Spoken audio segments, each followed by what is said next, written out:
All right, hey everybody, we're back with some more news stuff here. We got from CNBC how Toyota Tacoma became king of the U.S. midsize truck market. This is a very interesting read, but you notice there is also a video here. I highly recommend you go check this video out. It was pretty cool. You can find the article here, see if it'll kick up without the ad kicking in again. I watched this whole thing, but to find this, all you're going to do is just type in CNBC how Toyota Tacoma became king, and it's going to pop this article up for you. Apparently, because I watched it, and now I'm bouncing around it. But like I said, his video, phenomenal video. It's got a lot of detail in it. It's got interviews.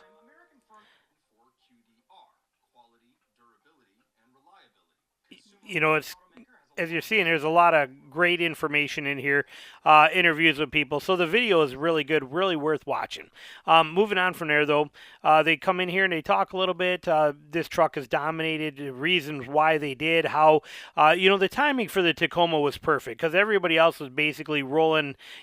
Everybody left and gave up on the midsize except for Toyota. So Toyota, that's where they shined. They had quality, they had reliability, they had an off-road prowess to it. It had all the things that people were loving about it and it were interested in, and they did it really well. And the Toyota, like I said, the Tacoma was and is still a iconic truck, but it's definitely, like I said, it's suffering from some issues right now. But in 2023, Toyota sold over 237,000 Tacomas in the U.S., where, for example, the Colorado only sold 72,000, and it was a brand new year. But you can remember, one thing I hate is when all these things. They assume that they act like Colorado and Canyon are two different things, or like the Silverado and Sierra are two different trucks, and they rank them differently like that. But realistically, they're the same. But I mean, when you put them together, the Colorado and the Canyon, you're basically at 90. You're at 95,000 trucks sold. Where here, but still nowhere near the 237,000 sold by Toyota. Does it give Ford? Rudd's. No, it doesn't even give the Ford information in here yet. But anyway, point being, it is a fantastic article that really does shed some light and give some good detail on a Tacoma, the reasonings they did what they did on a new one. They like I said, there's a lot of interviews. There's a lot of let me pause. There's a lot of people in here talking about what's going on with the new one, why they did what they did, how it has to be the way it is. It was a very good, very, very good video. So definitely worth watching this. I was very impressed. It's a 12-minute long video, worth your time and energy to take a look at it. All right, moving on from there. This one here is the key. This is the key right here. A connected car can generate up to 25 gigabytes of data an hour. But where is that data going? Okay, this is huge. An hour, 25 gigs of data an hour your car is generating. So they dive into here and they look at it a little bit. And basically what it boils down to is, these cars are collecting a ton of information and giving it back to the manufacturers who are then giving it to third-party people. But they say in here, the folks over at SP Global Mobility put out these reports of full reports of data and analysis. I really regularly enjoy reading them, especially when I find little nuggets of data buried in there that toggles some switch in my brain. And what were we getting at here too? Right here.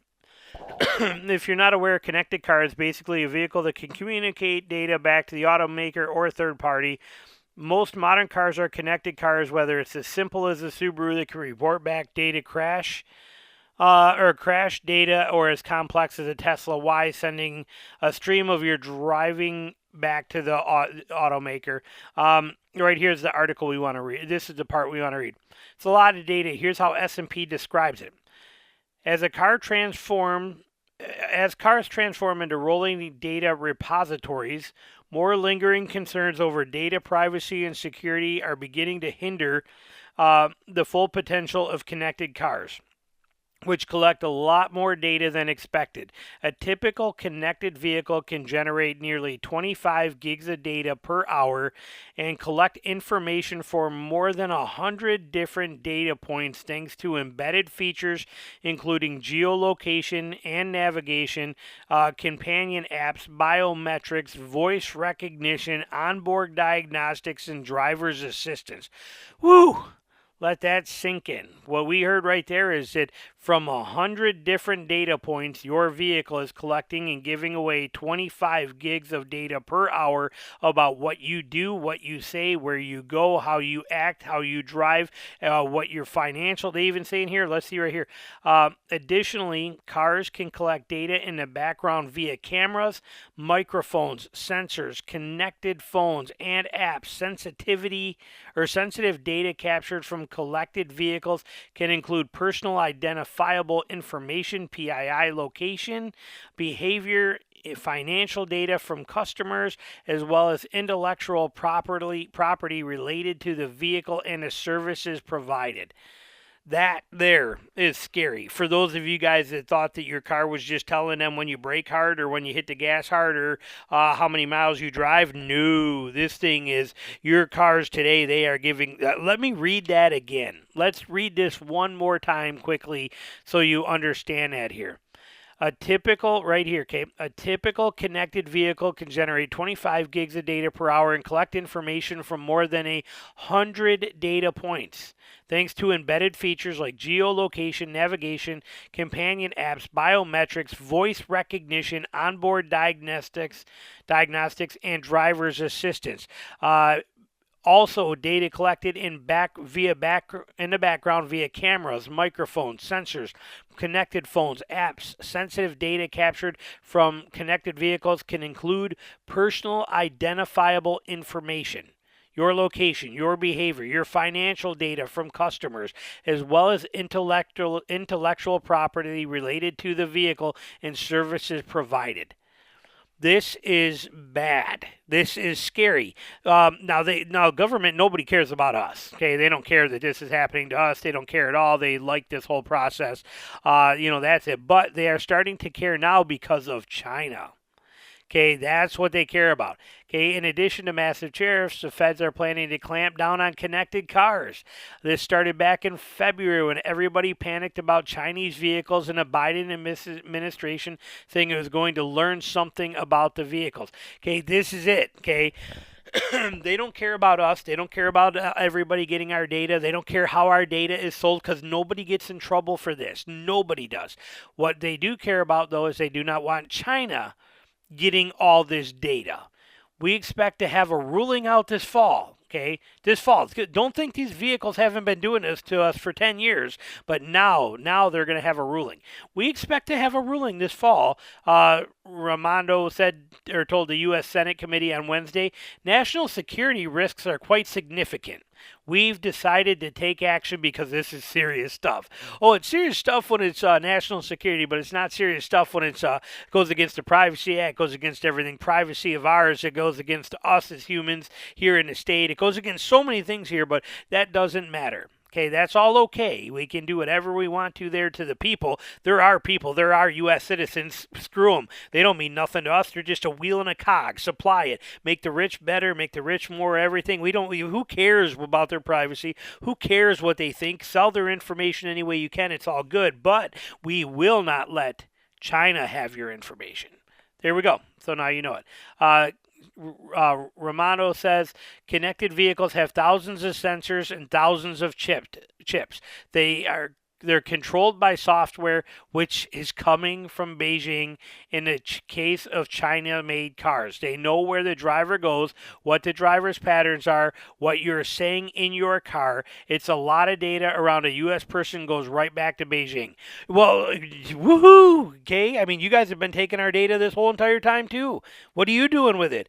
I understand. I don't want Beijing. I don't want China having our data either. But why in the hell would any of us want you having it either? And why Why is there not a company out there, or a, EPA protects the world from everything. Okay, we can't have a gas can with a good nozzle on it.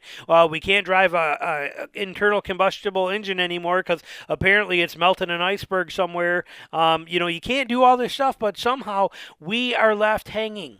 Okay, it's the same thing as all this other stuff in the world. Where's all the, you got animal rights activists out there worried about if you step on if you step on an ant the wrong way.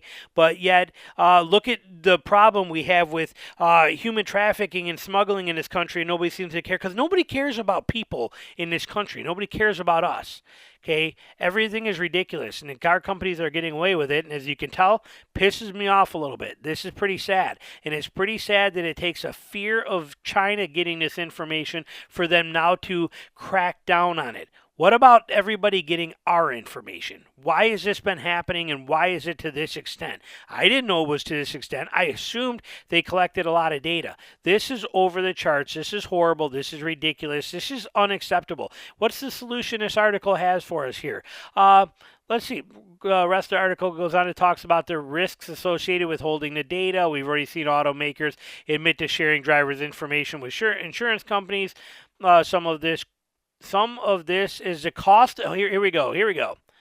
Some of this is the cost of modern life. You can kiss my rear end for that statement. This is not the cost of modern life. This is a infringement of our privacy, of our rights.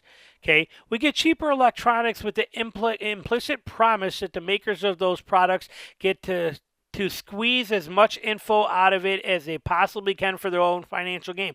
No, we did not. Where did we sign something that says we'll take the cheaper version and give you all of our information? Did we ever sign something for that? Did we ever vote on that? Has that ever been brought up? I don't think so. I don't love this. And while I think it's sort of the understanding with phones and Alexas, I do wonder if people think about the car and as the ultimate data sharing device. Let this be a reminder. If you have a modern car, it's probably ratting on you. Okay, that's all okay. Guess it's all okay for everybody. Do what you want with it. Say what you want with it. I'd love to hear what you guys think of this, but this is getting out of hand. It's getting out of hand, and it shows you where our government stands. It shows you where everything stands. It shows you all this stuff. We are wheels in a cog. We are just a provider. We are not even worker bees anymore. We are the honey that they use to create their own money from in every level. Pisses me off tremendously. Moving on from there because we do not have a lot of time left. I spent way too much on that article ranting. Right here, Kansas City resident shares warning about a car warranty company. This is CarShield. CarShield is the worst. CarShield does nothing for anybody. Anytime you see an automotive or a warranty, as much as you see for CarShield, it's time to move on, because if they have to advertise that hard to get any business, that means they're failing at what they're doing, and people are leaving crazy all the time. But short version of this, they got like 3 examples in here where CarShield is not taking care of their customers at all. They are not paying them. One thing that caught my attention and maybe put us in here is right here, this one statement. Plus, there is an arbitration clause, meaning policyholders cannot sue the company. It's pretty bad when you automatically have a clause in there that says, look, if we piss you off and we do things wrong and we don't steer you right, just so you know, you cannot sue us for that. Okay, that's the world we come in. We live in a time when the pizza box has to say, please remove pizza from box before consuming, but these guys can put a clause in there that says you don't get to sue us if we screw you over. This company is not good. They don't do a lot of good things. Here's the articles. You can dive in and read it. You can see, ridiculous amounts of money, $100 a month, $150 a month policy, and they're not fixing stuff. It's just, and then they paid off the BBC, settled out of court. That means they paid off. Okay, look right here. A couple years ago, in the Greater St. Louis Better Business Bureau gave CarShield an F rating after it racked up more than 1,000 complaints. Okay, CarShield, which is based out of St. Louis, in St. Charles County, sued the Better Business Bureau. The case was settled out of court. If you search CarShield now on BBC's or on BB's website, it shows an A rating.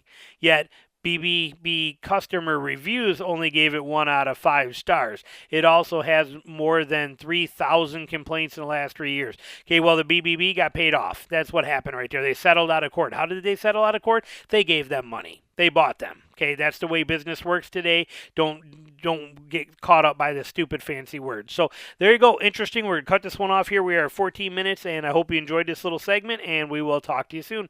All right, bye.